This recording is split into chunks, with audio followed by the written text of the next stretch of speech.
Shalom, all praises to Yahweh, Ba'ashem, Yahweh Shai, Ba'ashem, Rakah Kodash, double honors to the apostles and elders of great millstone, peace and salutations to the elect of the nation of Israel. All right, and in this video, I just want to cover a few scriptures that speak about the greatness or the works of the Most High. All right, Yahweh Ba'ashem, Yahweh Shai. All right, and basically, the times that we're coming into, man, living in these latter days, the Most High is going to really show His power and really do some things that are going to be just out of this world, man. All right, and the people out here, and when I say the people out here, I'm talking about the people that are outside the circle, so to speak. The 2/3 of our people in Esau and the other nations. All right, they're basically in for a rude awakening, man. All right, you read the Bible, all right, what you read through the scriptures, various events and scenarios that happen with the Lord. Like for instance, the Lord, I believe, was that back in Exodus, where the Lord opened up the earth and swallowed a portion of the people. That was an example. All right, or back when you read the book of Genesis, when the Most High basically flooded the earth, all right, killed everybody and only saved 8 people, man. That's just an example of the marvelous or the wonderful works of the Lord, man. All right, and the times that we're coming into, these times is going to supersede the things in the past, man, and it's really going to stand out and really exalt, and put the Most High on his rightful pedestal, man. People are going to fear. All right, so I just want to get a few scriptures that hit on that. All right, this is Habakkuk chapter 1 and verse 5, and I've been quoting this scripture a lot lately, the past few weeks.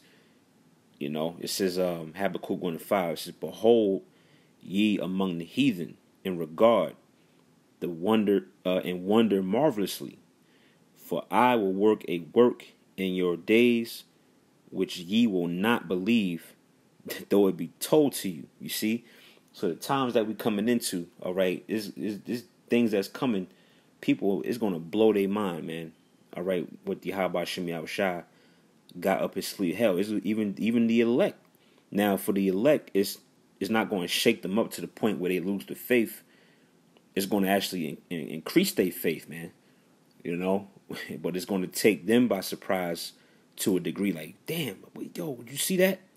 It's going to really be an eye opener, man, for his men. But it's going to be as a terror, all right, to the heathen, as well as 2/3 of our people. All right, those wonders that the Lord's going to perform is going to be a blessing to the elect. It's going to be a faith booster.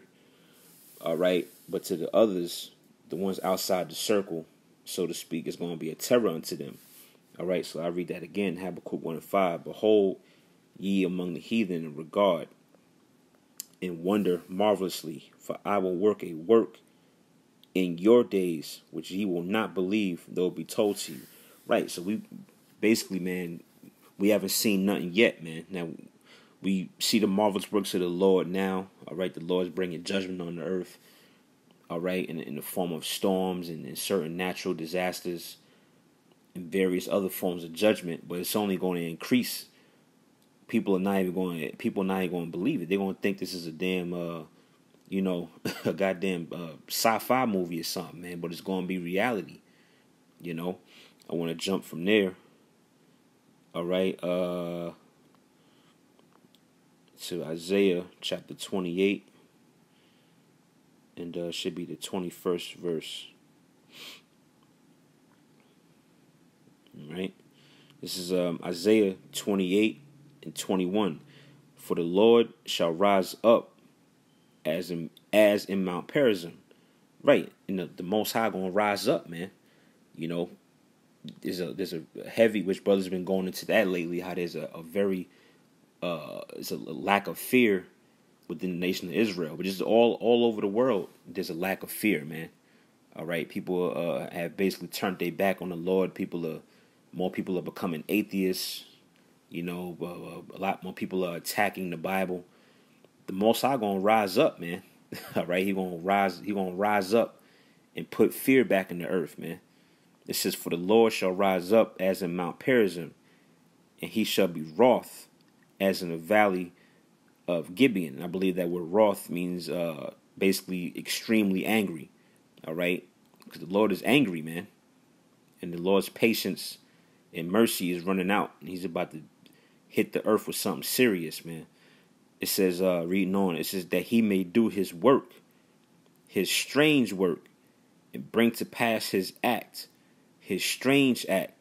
All right, and it kind of hits on back we read back in Habakkuk, the first chapter, about he'll work a work in our days, which the heathen wouldn't believe, even if it was told to them, man. And that's that strange work and that strange act, man, which brother's been going into a lot. We've been going into the different mythical beasts, like the behemoth, and brother's been going into Leviathan a lot lately.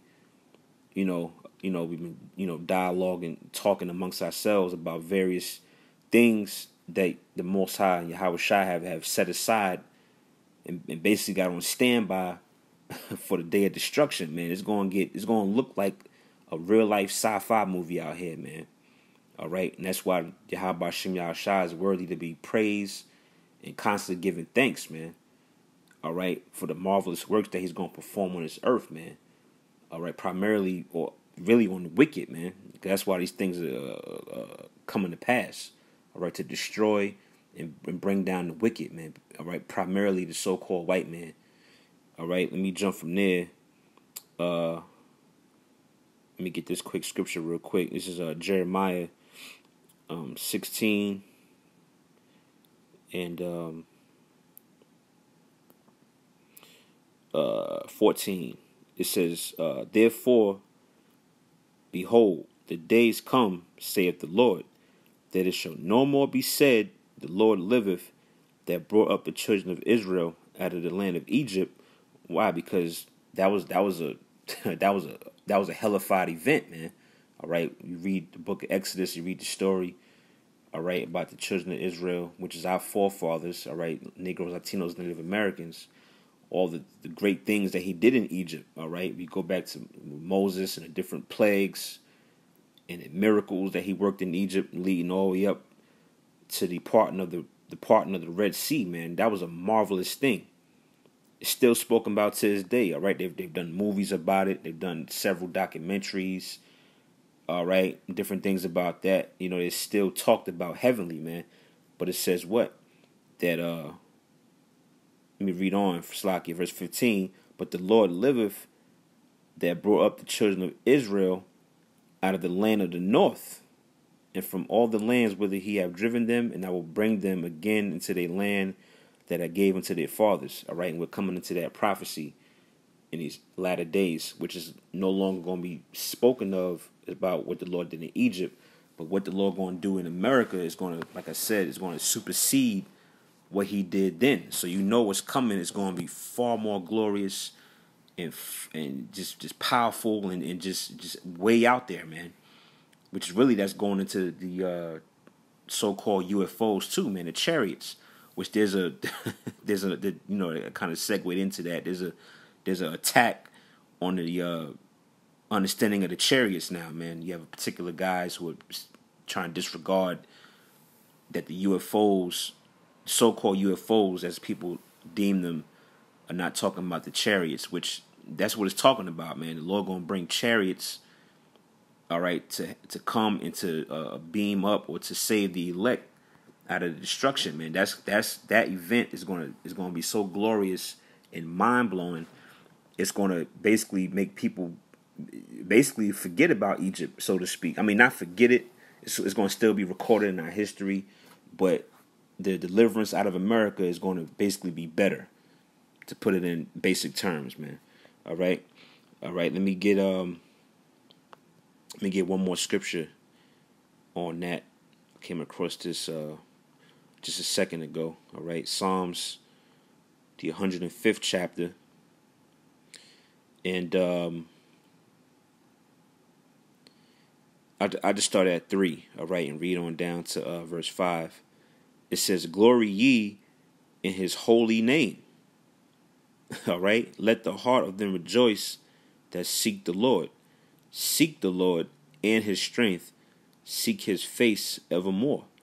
Remember his marvelous works that he hath done, his wonders and the judgments of his mouth. All right? We have the records of the marvelous and wonderful works that he's done in the earth, which is contained in the Bible, man. Like I mentioned just a second ago, in regards to Egypt with Moses, all right, that great flood that took place during the time of Genesis, during the time of Noah, all right, hell, even jumping up, you know, to during the time of Yahweh Shai, man, the powers that he was doing through the spirit of the Most High, he was doing those miracles and marvelous works that had people just scratching their head, what the hell is going on, man? Like who the hell is this guy, man? You know, so that's Yahweh Shai said too in I believe St. John the 14th chapter, that he said the elect is going to do works and wonders greater than what he did when he was on the earth, man. So that's basically the times that we leading into, man. All right, it's the marvelous works and wonders and spiritual powers and things that is going to be so far fetched, man. People. And that's why it's so necessary. The Lord has the elect, or the hopeful elect men, on such a low level, a low scale. Like the scripture says, the Lord chosen the weak things of the world to confound those that are wise or those that are mighty, because the Lord is going to glorify them and magnify them. And that's how he's going to show his marvelous works too, is through his men. All right, that's another aspect to the prophecy, is his men are going to be used to perform and show the Lord's marvelous works, man. But, you know, I just wanted to hit those few scriptures, all right? I was reading about that, you know, so Lord willing, that was edifying, you know. So with that, all praises to Yahweh, by Hashem Yahweh Shai, by Hashem Rakak Wadash. Until the next video, Shalom.